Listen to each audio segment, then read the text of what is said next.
Hello students, my self प्रभात गुप्ता। आज हम लोग डायमेंशन और डायमेंशनल एनालिसिस मेथड्स को डिस्कस करेंगे।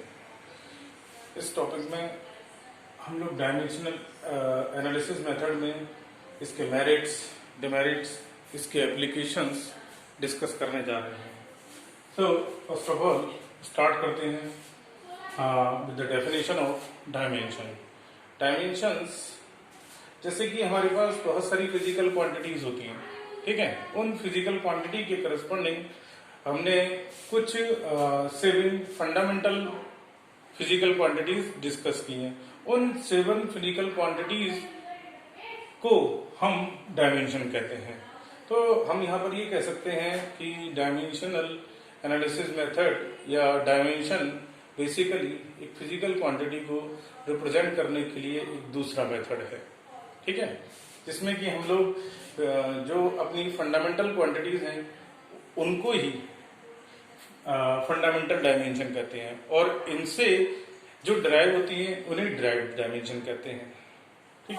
तो देखिए बेटा, dimension is the another tool और method to represent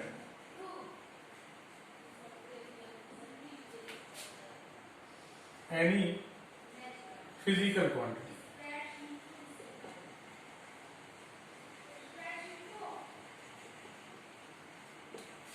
There are 7 fundamental physical quantities.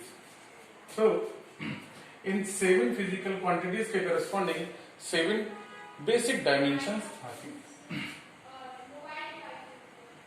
There are 7 fundamental quantities.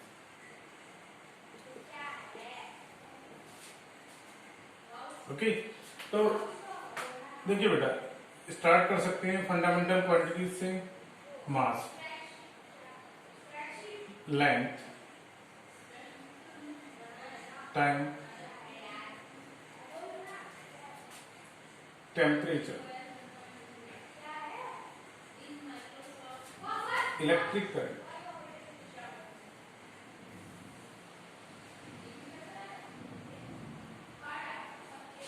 Luminous intensity,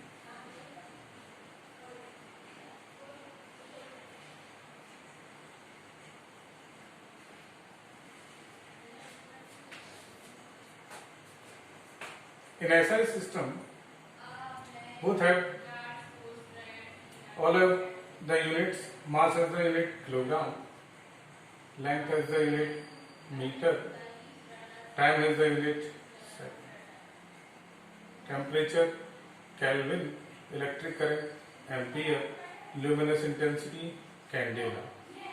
So there are 6. Another one which is remaining, amount of substance.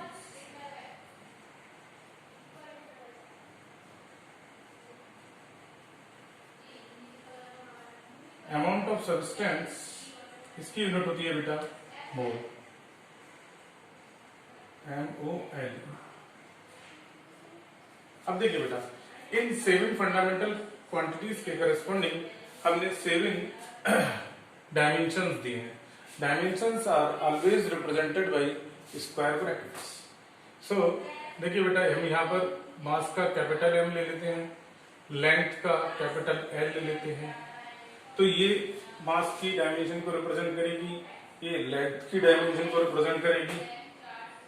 This will represent the dimension of time, and temperature has the dimension kelvin, K, ampere A। You must have to add a square bracket for each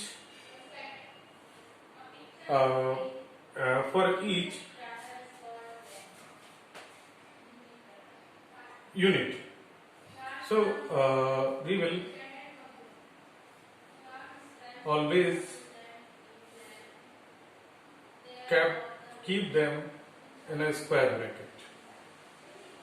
Okay, Since they are the fundamental quantities, these are the basic dimensions, and by using these basic 7 dimensions, we can found numerous derived dimensions. For example,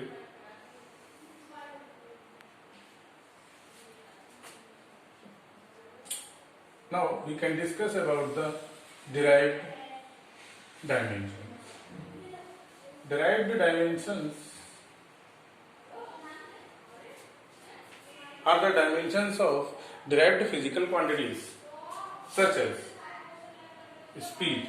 Speed is a physical quantity which has the unit meter per second.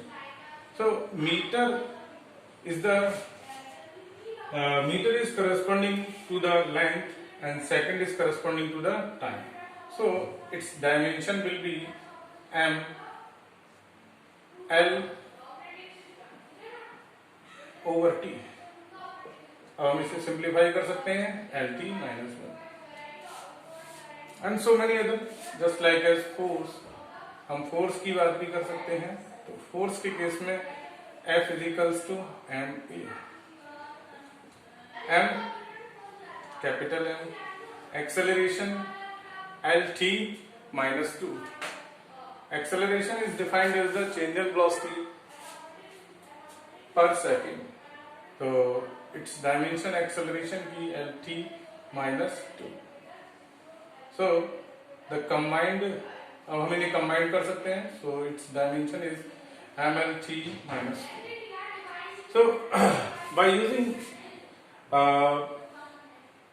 these basic dimensions, we can calculate the derived dimension of every type, such as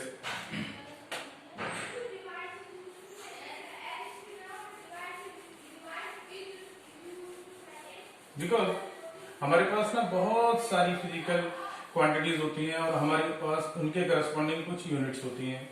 सो उन्हीं के लिए ही हम बाकी dimensions निकालेंगे. तो देखिए बेटा, कुछ टिपिकल डायमेंशंस हैं जो कि एग्जाम में पूछी ही जाती हैं, सच एज हम बात कर सकते हैं रेसिस्टेंस.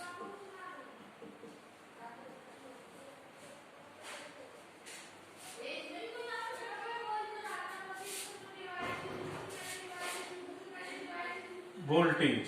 ठीक है, स्टार्टिंग हम लोग रेजिस्टेंस से ना करके हम लोग स्टार्टिंग कर सकते हैं अपना चार्ज.